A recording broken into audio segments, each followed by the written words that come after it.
હમણાં એક છોકરો જોવા ગયો, એટલે દીકરીને દીકરો, છોકરી છોકરો બે, છોકરીને બાપાએ કીધું કે જા બેટા, જો રૂમમાં દીકરી બેઠી છે, જાઓ વાતચીત કરી લ્યો, જાઓ બેસો.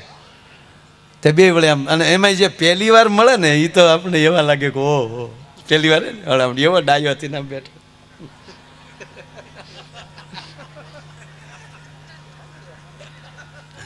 બેનને તો એમ જ થાય કે આ મર્યાદા રામ આની પહેલી જ શીખ્યા લાગે.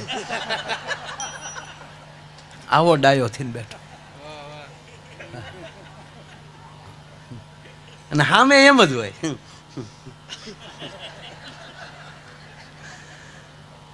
એટલે બે બેઠેલા, એટલે ધીરે ધીરે પૂછે ને, એટલે આ છોકરાએ પૂછવાનું ચાલુ કર્યું કે રચોઈ ફાવે છે? છોકરે પૂછ્યું, રચોઈ ફાવે છે?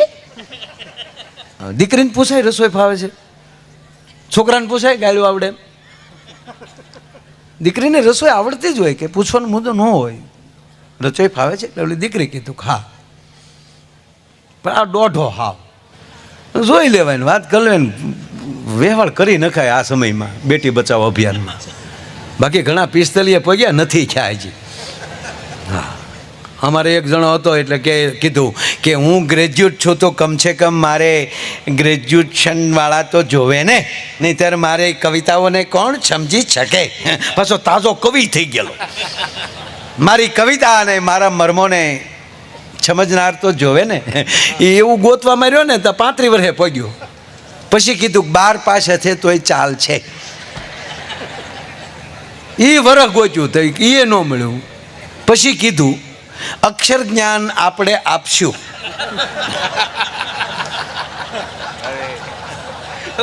લ્યો, તો એને કરતા પહેલેલી ડાયમાનો દીકરો થઈને પરણી ગયો હતો. એમ આવડો પૂછતો હતો બધું, રચોઈ ફાવે છે? એટલે દીકરી કીધું હા ફાવે છે. શું ફાવે છે? આપ જે કહો. અચ્છા, રોટલો ફાવે છે? રોટલો બનાવો છો? હા. રોટલો, લાપસી, દાળ ભાત, ખીચડી, આ એટલી વસ્તુ કહી દે ને એને બધું આવડતું હોય. જે દીકરીને લાપસી બનાવતા આવડતું હોય, જે દીકરીને રોટલો બનાવતા આવડતું, આ બે રસોઈ એવી છે કે ચોપડીમાં વાંચીને તમે ન બનાવી શકો, ટીવીમાં જોઈને ન બનાવી શકો. એ તો જેની માને આવડતું હોય ને એની જ દીકરીને આવડે. હા, રોટલો બનાવે તો બાપા રાજસ્થાનના શિલ્પકારની તાકાત નથી કેવી આમ ભાત પાડીએ, કે હાથમાં વીટીને વેઢ પહેરે ને એની આમ ભાત પડતી જાય રોટલા ઉપર, ત્રાંબાના પતરા જેવો પડ, ભાંગવાનું મન ન થાય. અને આ ઘરે રોટલાને ચોપડો, ત્રીજા ઘરે ખબર પડે કોકના ઘરે રોટલો ચોપડાનો. હા, અમુક બહેનો ગામડામાં આવ્યા હતા રોટલા શીખવા, શહેરના બહેનો, કે અમારે રોટલા શીખવા છે. આપણી બહેનો કે તો વયું આ આવો. ત્યારે બેઠા ચૂલા હતા, આપી કાથરોટ, કે આમાં નાખો પાણી, નાખો મીઠું, નાખો લોટ, એને આવી રીતે મહળો, ગોળ પીંડો કરો. ગોળ પીંડો કર્યો, પછી કીધું કે ટ્રેક્ટરના પૈડા જેવું કરો. તે બાવી પાસે ટ્રેક્ટર નહોતો જોયા, પાછા ગામમાં લાવ્યો, આ ટ્રેક્ટર, આ પૈડા.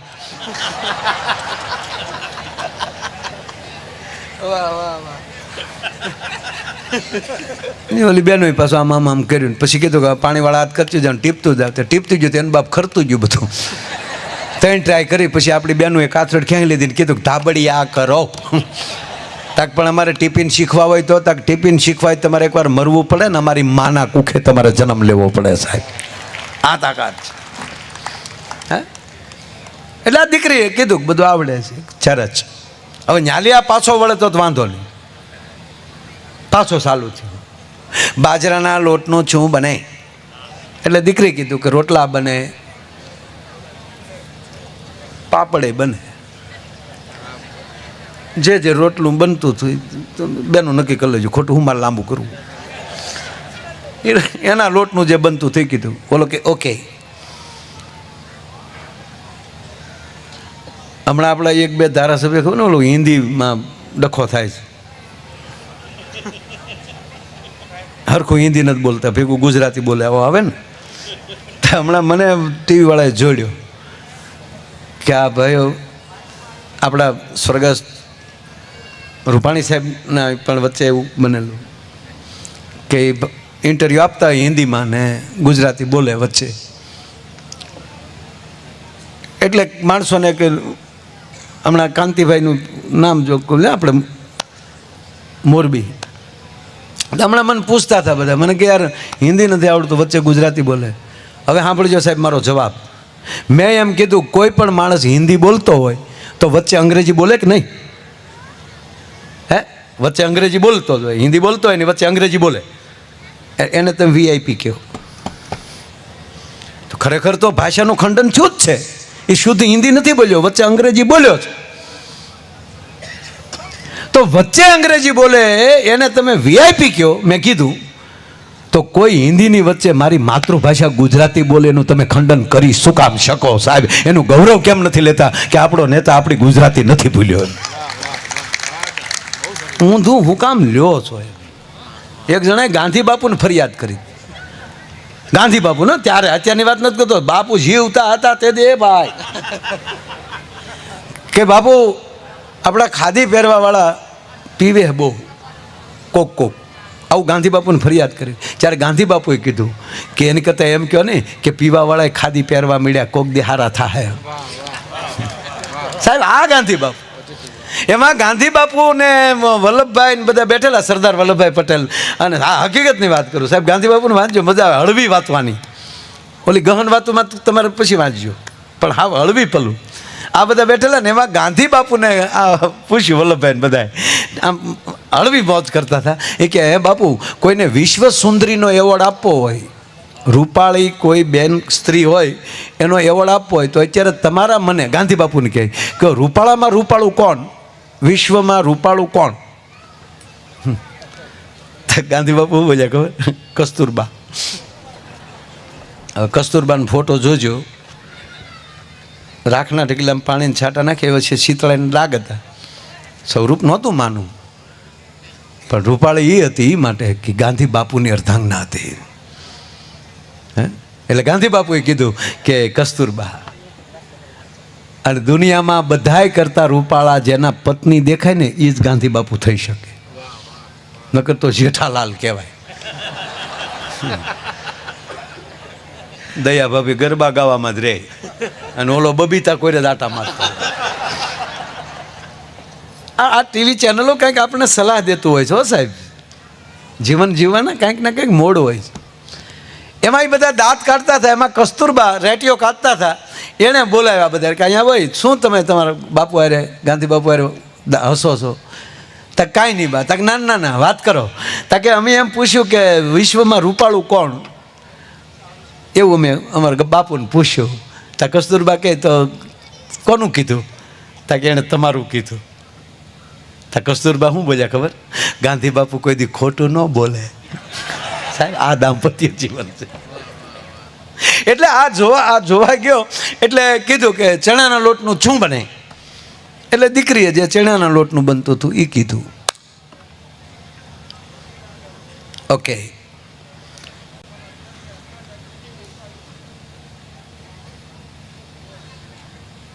ચોખાના લોટનું શું બને? દીકરી કીધું એને પાપડ બને, શીરો બને. પણ દીકરીને એમ થયું કે આ વ્યવહાર કરવા આવ્યો કે આને હોટલ કરવી હે ને? હા, એટલું બધું પૂછે શું કામ? હવે ન્યાલી પાછો વળે તોય વાંધો નહીં, પણ આ તાજો સુધરેલો પાછું પૂછ્યું કે માની લ્યો કે આપણા ઘરે મહેમાન આવ્યા હોય તો તમે શું કરો? એટલે દીકરી કીધું કે ચાનો ટાઈમ હોય તો ચા પાવ, જમવાનો સમય હોય તો જમાડું. જમવાનો જ સમય છે તક તો જમાડું. આપણા ઘરમાં લોટ ન હોય તો શું કરો? તાકે ગાયે ગા મહેમાનને ખબર ન પડે એમ દળી નાખું. ઘરમાં બાજરો ન હોય તો, અનાજ ન હોય તો તમે શું કરો? તાકે તમને મહેમાનને ખબર ન પડે એમ વાટકી વ્યવહાર કરીને પાડોશીમાંથી ઊંચીનું લઈ લઉં, પણ મહેમાનને ભૂખ્યા ન જવા દો. આપણે પાડોશી સાથે સારા સંબંધ ન હોય તો તમે શું કરાવો?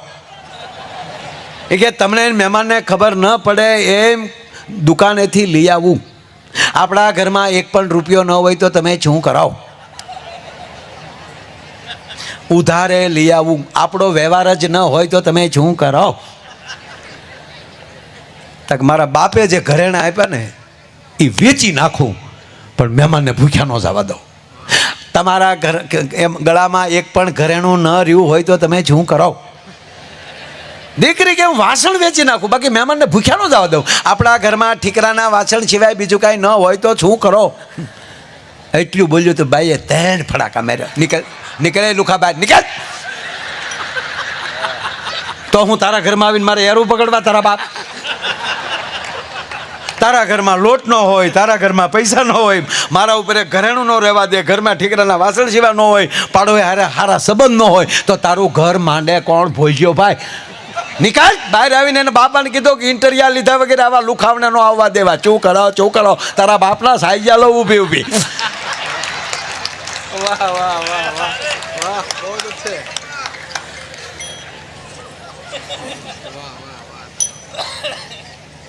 પણ મારું કહેવાનું સૂર કે એ માણસને જ્યારે કોઈ પણ આધાર ન રહે ત્યારે એનો આધાર છે આ દેશનું શાસ્ત્ર રહે છે.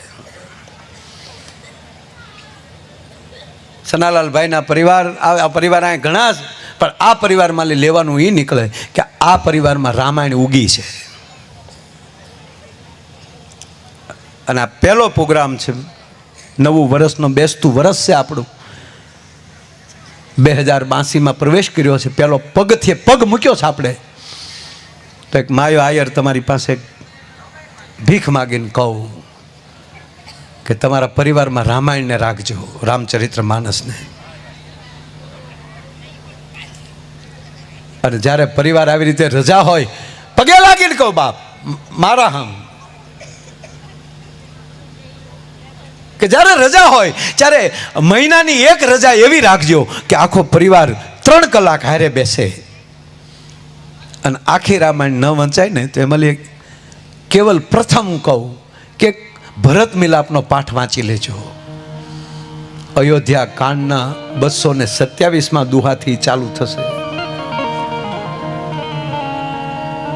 ઘરનો વડીલ બેઠો બેઠો વાંચતો હોય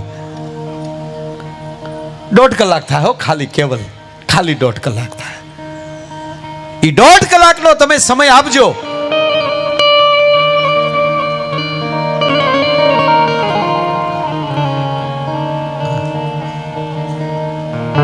આ વાત કરતો ત્યારે ઘડીક કોઈ આડાવડું ન થાય. આ સલાહ નથી દેતો, આ જરૂરી છે.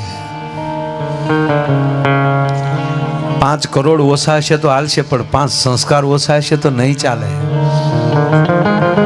સરકાર વગર એમ કહેવાય કે પ્રજા જેમ દુઃખી થાય, સરકાર વગર જેમ પ્રજા દુઃખી થાય ને એમ સંસ્કાર વગર પરિવાર દુઃખી થાય. તમારા પરિવારનું હેન્ડલિંગ, તમારા પરિવારનું સંચાલન તમારા સંસ્કાર કરતા હોય છે. આ સંસ્કાર બેઠો છે ને સાહેબ, આ 1.5 કલાક લાગે પણ મારે તમારે એ 2 મિનિટમાં મારી વાત કેવી છે તમે સાંભળો ન સાંભળો તમને મુબારક. હું સાંભળે, હું બોલું, હું સાંભળું ને બાબુ. રામાયણની બહાર ન નીકળી શકો તમે. આ દેશનો ગ્રંથ એવો છે